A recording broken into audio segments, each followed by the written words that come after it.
2024 turned out to be a year of major upheaval in California politics, but you wouldn't know that by listening to the liberal media.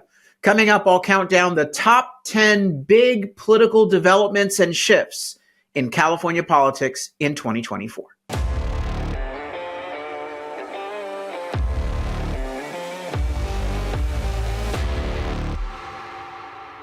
I'm Carl DeMaio, chairman of Reform California and a member of the California State Legislature representing District 75 in the Assembly. 2024 was quite surprising when it comes to California politics. And a lot of folks in the liberal media, either they don't want to tell you or they're not really recognizing the big shifts that we saw in California politics this year. So given that we are doing our New Year's show here, I'm counting down the top 10 big political developments and shifts that we saw in 2024. First and foremost, coming in at number 10, the return of California's fiscal crisis. Although I would argue, did it ever really leave us? California Democrats have misspent our state's resources, spending too much money and killing the goose that laid the golden egg by driving revenue generators, job creators, and anyone who has the ability to pay income tax out of the state. Because people have fled our state and because politicians are not containing their spending desires, we are facing a massive budget shortfall, a fiscal crisis, really.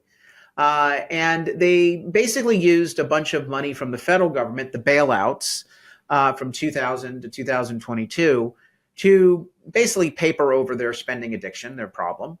But now, in early 2024, the truth came out.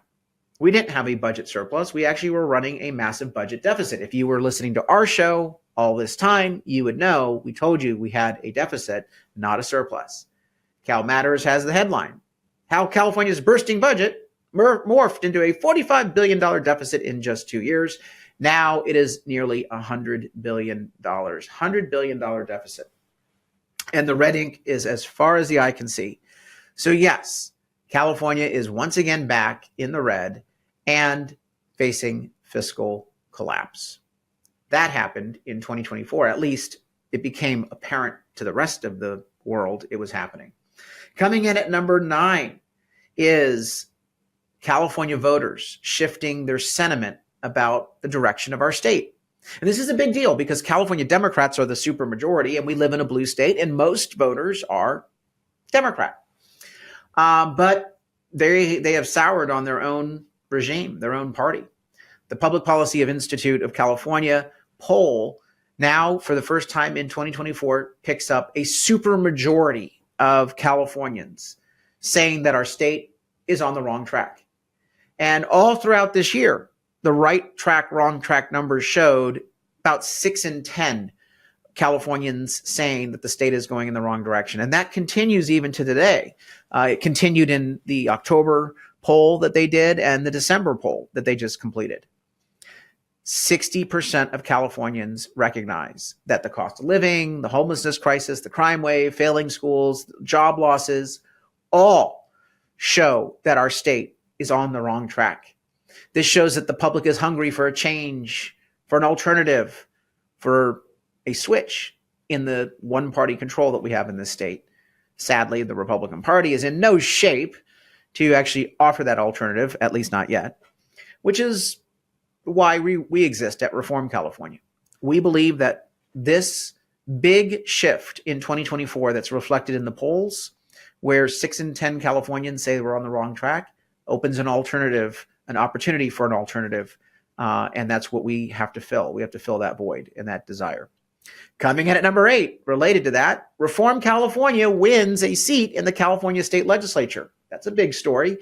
The Sacramento Swamp spent $3.5 million to defeat me in my race for California State Assembly in the 75th District. And yet we still beat them. And it sent a huge message that grassroots reform-minded fighters can take on the swamp and win if they have grassroots supporters. And I appreciate all of you who supported me in this endeavor. We sent a strong message that we don't have to suck up to the swamp creatures, the lobbyists, the labor unions, the corporate interests. We don't have to go along to get along. We can actually be fighters And man, we are now in the belly of the beast. We are on the inside and we are shaking things up. A big development, and we want to get more Reform California members elected. Now that we've got this seat, we are now undertaking the process of putting together what we call the Reform California Caucus. More on that soon, but it all happened in 2024. Coming in at number 7, a major shift in Latino voters in California. Latinos are the largest minority group in California, making up over 30% of the population. And a lot of districts have been drawn to be majority Latino districts. But in the 2024 election, it is unmistakable that Latino voters overwhelmingly shifted to the center and to the right. And in fact, Cal Matters has this chart showing the percentage of votes that Trump got in the majority Latino counties in California. What's not on here is Imperial County. I don't know why they didn't put Imperial County on. The reason why they said is in 3 other Latino majority counties, less than 80% of the expected vote has been counted. But when you look at Imperial County, it was a 28-point shift in favor of Donald Trump. It was absolutely a sea change. All of these numbers show that Latino voters are absolutely breaking to the right now. And that trend, I believe, will continue. The liberal media figured it out starting in 2024. We started seeing it in 2020 and 2022. I expect it to continue. But that is the number 7 most important political change in 2024 in California. Coming in at number 6, assembly wins. In the California State Assembly, we did see major wins by Republicans. In fact, the state legislative races produced the greatest number of wins for Republicans in a presidential cycle since 1984. In the Assembly, they won 2 Latino majority seats with Jeff Gonzalez in the 36th District and Leticia Castillo in the 58th District. Both are in Riverside, Imperial County for Jeff Gonzalez and San Bernardino.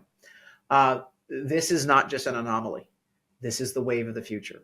Those 2 big wins, unexpected wins, in Democrat seats show the path forward with Latino candidates who are conservative, tapping into the Latino discontent that we talked about in the previous development. Plus, in Orange County, Asian Republican Stephen Choi won a surprise upset victory against Josh Newman, the deciding vote for the car tax and the gas tax. And again, these 3 seats are the best performance in a presidential cycle for Republicans in the state legislature since 1984. You didn't hear about that from the liberal media, did you? I believe we'll be able to build on those wins in 2026. Coming in at number 5, a disappointment on one level, and that is the loss of 3 Republican seats in the House of Representatives. In the 2024 election, 3 seats were lost out of the 7 defense seats that Republicans were trying to defend. Michelle Steele lost her seat in Orange County. Mike Garcia lost his seat in Los Angeles County, and John Duarte lost his seat in Central Valley.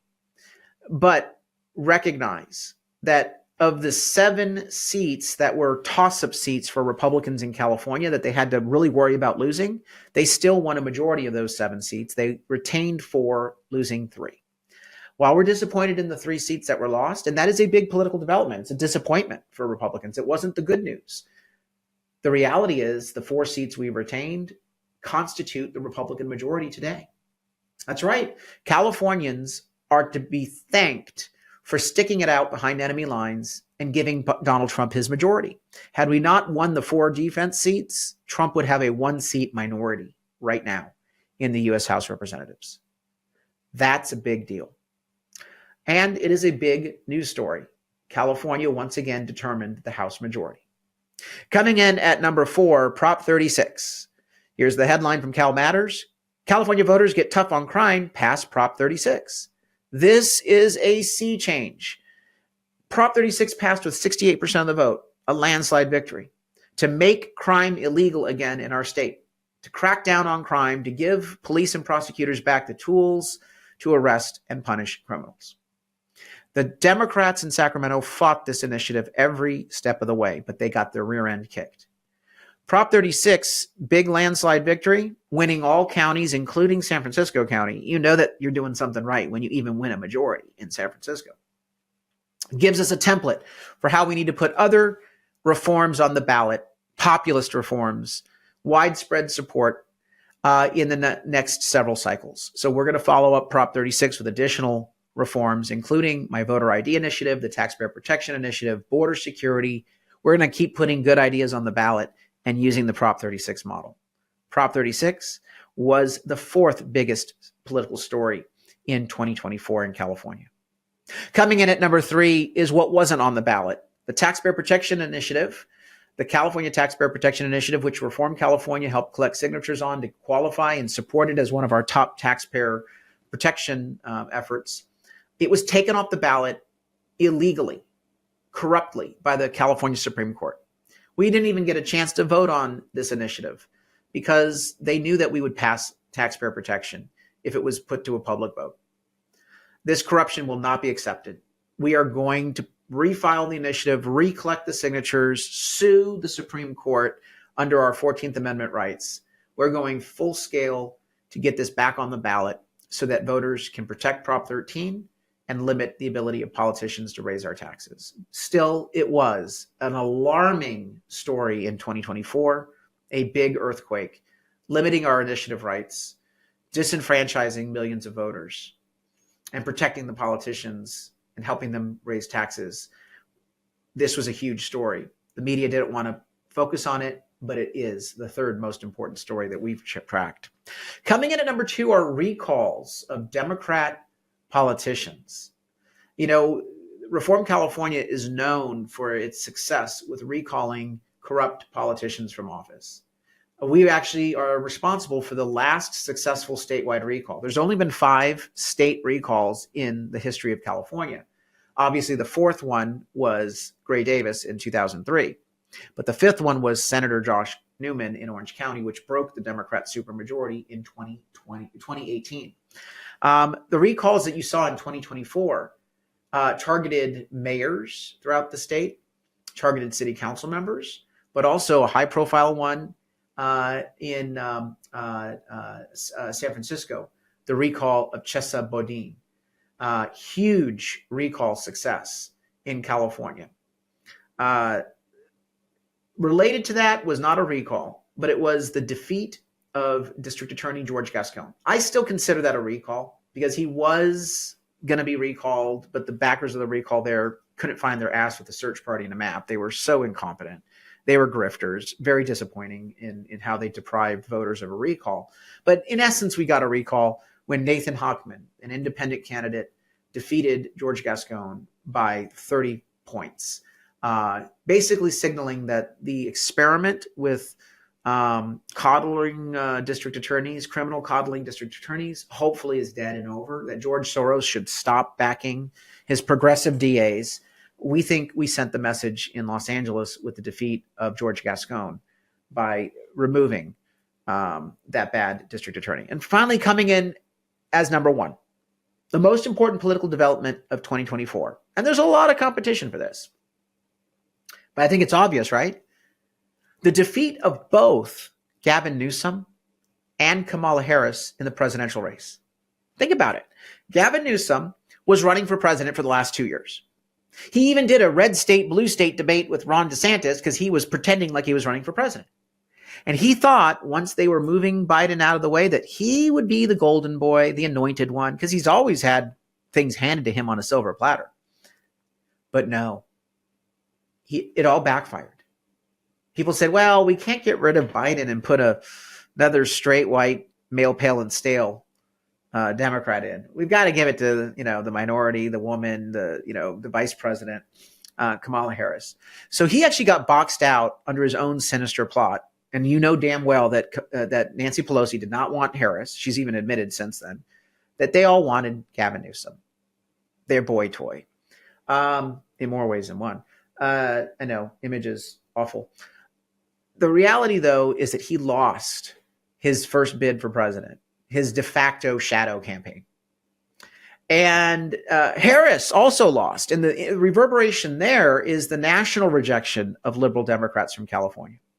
California became a foil in the campaign, everything we didn't want to be as a nation. You know, we wonder what Harris is going to bring or a Newsom would bring to the White House. Take a look at California. You have all the evidence you need. Highest cost of living, crime and grime on the streets, failing schools, radical agendas that undermine your constitutional liberties, job losses. All of these things happening in California became a symbol of what you didn't want to have happen to the rest of the country. Now, Gavin Newsom is still running for president. Bet your bottom dollar. Bet your last jar of hair gel for Gavin Newsom. He is running for president. And Harris is likely running for California governor. I know, don't throw things at me. I'm just giving you the predictions in the news. But the fact that she lost for president is a consequential story for California, because I believe it means that her next natural political step to climb back in the arena is to run for governor in 2026. That's just a prediction. Her loss nonetheless, and Newsom's loss nonetheless. Two intertwined stories. Democrats in California losing their aspirations for president for the time being. What are your views on the top 10 political stories in California? What did I leave off my list that you think we should have been considering? Sound off in the comment section below. Also, share this video with your friends so they know what went on that had major impact in our state politically in the last year.